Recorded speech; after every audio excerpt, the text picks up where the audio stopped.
సినీ నటుడిగా స్వర్ణోత్సవాన్ని జరుపుకుంటున్న dialogue king Sai Kumar కు 2024 సంవత్సరానికి గాను కొమరం భీం జాతీయ పురస్కారం లభించింది. అవార్డుతో పాటు 50,000 రూపాయల నగదు బహుమతిని ప్రదానం చేశారు. ఈ అవార్డును Bharat culture academy committee chairman Parthasarathi, co chairman Nagabala Suresh Kumar, MP Gedam Nagesh, MLA Kova Lakshmi సమక్షంలో అందజేశారు. నిజాం అరాచకాలకు వ్యతిరేకంగా పోరాడిన గిరిజనోద్యమ నాయకుడు కొమరం భీం అవార్డు దక్కడం పట్ల సాయి కుమార్ హర్షం ప్రకటించారు. గత 12 ఏళ్లుగా భారత cultural academy, Om Sai Teja arts ఆదివాసీ సాంస్కృతిక పరిషత్ సంయుక్త నిర్వహణలో ఈ అవార్డుని అందిస్తున్నారు. గతంలో ఈ అవార్డును గీత రచయిత సుద్దాల అశోక్ తేజ, అల్లాని శ్రీధర్, డాక్టర్ రాజేంద్ర ప్రసాద్, గూడ అంజయ్యకు అందించామని కమిటీ సభ్యులు తెలిపారు.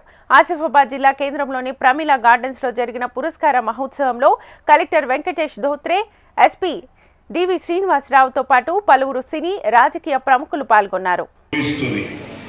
దానికి కారకులు కర్ణాటక, ఆ కర్ణాటక ఇండస్ట్రీ, కర్ణాటక జనం, ఆ కర్ణాటక వాళ్ళ ప్రేమాభిమానాలు.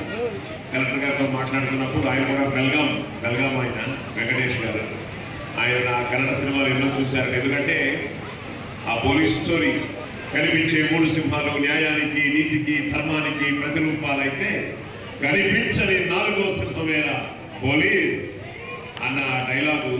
అలాగే నేను ఎన్టీ రామారావు గారితో నా మొదటి సినిమా డబ్బింగ్ చెప్పడం జరిగింది, సంసారం అనే సినిమా 1974లో.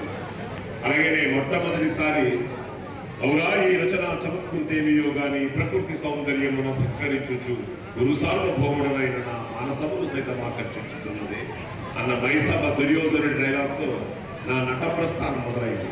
దానికి ఎస్వి రంగారావు గారు నన్ను ఆశీర్వదించడం, అలాగే ప్రతి అడుగులోనూ గురువులు చాలా ముఖ్యం, అందుకనే మనం గురుభ్యో నమః అంటాం. నాకు కాకరాల గారు, జేవి రామమూర్తి గారు, అలాగే ఈ స్వరం మా నాన్నగారు ఇచ్చింది, సంస్కారం మా అమ్మగారు ఇచ్చింది. అలాగే నేను బాగా చదువుకున్నాను. I did my bachelors public relations, I did my masters in public administration, I did my MPhil in public administration. I was an assistant professor in Madras district college. నేను యాక్చువల్గా ఐఏఎస్ వెళ్ళాలనుకున్నాను, కానీ ఇప్పుడు వీళ్ళు రియల్ వాళ్ళు చూసిన తర్వాత మేమంతా రీల్ అదే చెప్తూ ఉన్నాను. పోలీస్ ఆఫీసర్గా నా అదృష్టం అన్ని క్యారెక్టర్స్, అన్ని ర్యాంక్ క్యారెక్టర్స్, ఒక 50 సినిమాలు పైగా నేను పోలీస్ ఆఫీసర్గా చేయడం జరిగింది. అలాగే ఐఏఎస్గా చేశాను.